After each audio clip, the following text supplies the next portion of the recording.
What's up, you guys? It's me, Carlos, with the Fit Lab Method, Therapeutic Training and Coaching. I'm Carlos, and I'm here today because I wanted to share with you guys a very, very cool thing, which is the common denominator between the people that may be like you, that are trying to lose their first 10 pounds in a long time, or you might be wanting to do those last 10 pounds, like you can see the finish line, but you don't seem to be able to get it. Now, the common denominator from the scientific side of things, because the two camps, the two groups, do share this commonality. Now, inside the Fit Lab method, we use this system or method, but each of the different levels, they do require different tools, different approaches, and they're, of course, systemized and customized for each individual inside the method. Now, what I'm going to share with you guys today is the one area that people are not connecting. So we've been seeing a lot of folks in the last few years focusing on the self-care, positivity, and whatnot when it comes to the mind, right? So we're creating these mindsets, this really strong self-care approach and whatnot. And then, so we create a mind shift between the mind and the brain. And the way I can easy to explain it to you guys is the mind is more of the emotional connection, right? Your heart, your emotions, all five of them. And then the brain, when we come to the brain, right, it's more the logical side of things, the scientific approach. And that's what I'm going to turn this over here. And that's what we're going to be talking about today. Because the two common denominators, if you're trying to lose your first 10 pounds in a long time or your last 10 pounds, okay, is the mindfulness bridge between your brain and your hormones. Yes, the hormones. And some people call it your metabolism, but for lack of better terms, we focus your hormones because inside the Fit Lab method, we use what is called the workout hormone generator, because your workout routines are based on what your hormones, right, are telling us and guiding us to do and progress you or pull you back a little bit. Okay. Now, I'm going to try to get this a little bit closer. You guys can see that better. So when it comes to the brain, okay, we're looking at two things. Number one, that is like really a hydrated organ, right? So it's about 75% of it is water. But also on the same side, it has a lot of fat, which is why when people are getting lean, or some people are promoting the paleo diet, the Whole30, the keto diet or whatnot, you get this mental clarity, and it's because you're eating a higher omega-3 based diet, okay? So, and that's the science behind it. So on the same arena, when you're trying to start losing weight, your body more likely is going to be dehydrated. So by we encouraging and coming up with different ways for you to hydrate your body, you feel better. And yes, you do lose the first few pounds of body weight is water, right? But then your body feels great. You feel more energetic. And it's because 70+% of your body is water, right? So that's the common denominator, the water component. The second denominator inside the brain component is the healthy fats, right? So we have already learned, probably by now, very well known research based, that a healthy fat is best method for you in order to reach an ideal body weight. Okay, so that's common denominator when it comes to the brain, if you're trying to lose your first 10 pounds in a while or your last 10 pounds. So in those two camps, that's the common denominator. When it comes to the hormones, we're looking 2, possibly 3 critical guys. I work with the majority are women. So the one thing that we run into a lot is the adrenal drain, adrenal fatigue, however you're going to call it.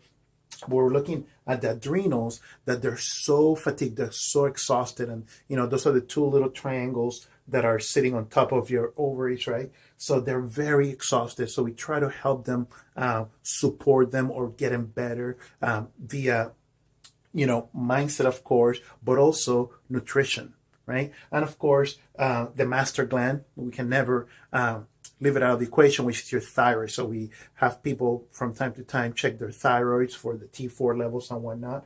And then And the opposite side of the road to the adrenals, we get the pancreas, which is going to be leading us with the insulin levels, where the adrenals are going to be dealing with the cortisol level, right? Stress hormone, no stress hormones, carb, no carb, sugar, no sugar. So when it comes to your meal planning, to your diet choices, if you're going to have low carb, high fat, low protein, high protein, we're looking from the hormonal component, how your body's reacting, how's your metabolism reacting to the things that are happening inside this organ. Is your pancreas and your liver working well?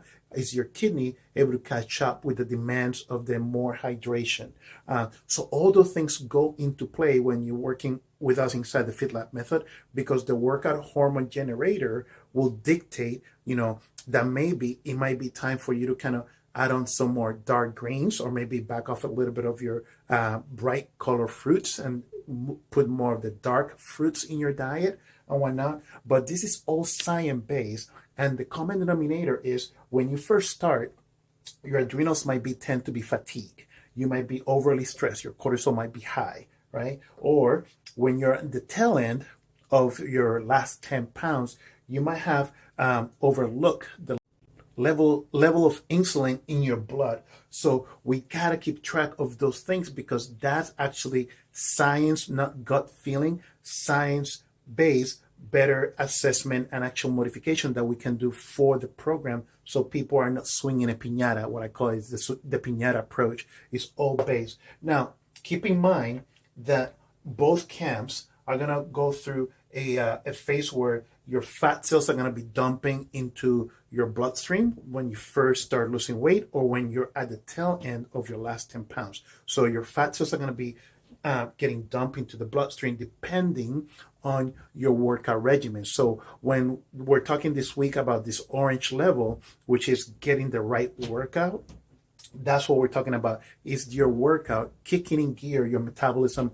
at the right amount, right intensity, right volume, amount of weight, so you can create some of this dumping area. The other component is, are you getting dense nutrients? Are you eating your snacks, all that stuff? Are they dense enough to sustain the demand that you're asking for your metabolism? If you're going to do walking more, if you're going to be biking more in the summer, if you're going to start stand-up paddle, whatever the demand is, we're going to make sure that your nutrients are dense, that are actually going to be sustaining your body. So low carb, paleo, Whole30, whatever it is, it's all going to be based on a scientific rationale of density of your nutrients. Okay. And of course, the last but not least, because we already know by research that your brain has 70 some percent, close to 70% of it is fat, omega-3. Can we get some fat usage? So that means that we need to actually fuel your body with some healthy fats, so you actually have supplies to feed your body, supplies to kind of get you moving from day in, day out, without feeling dragged, without getting the diversions or the restrictions on the other side of not eating that, not eating this. So when we're looking at those two camps, first 10 pounds and last 10 pounds, these are your common denominator. These are the things that are from the fitness professional side. These are the things that I look for. Now, notice down here, I put 2 notes, because this part here, this part of the bridge, being mindful of it, is more about compelling. I'm not trying to convince you. You're not trying to tell me what I want to hear. Is this compelling? Does your body is reacting in the specific manner? Versus when we're talking with the brain, right? We're trying to convince them, we're trying to force it. And that's why when people go into this diet or detox or 21-day programs or high intensity interval workouts, they don't last, because they're trying to convince their body that is the right thing, when in reality, they're not compelling the inside of their body, their organs, their adrenals, their thyroid, that is the right thing that their body needs to have. Okay, so I hope you found this useful. Again, this is more the scientific component. And like I said at the beginning, it's great and dandy that we're all focusing on the mindset, the positivity, the self-care from the mind, from the emotional state, because that does help your cortisol level, your stress hormone. But we got to keep connecting these bridges, right? So we got the mindful, we got the mind shift, and then after that, the way into the yellow brick road is the mindset, because you're there. All right. I hope you found this useful. If you have any comments or any additional questions, definitely post them below and I'll get back to you ASAP. Talk to you guys later. Bye.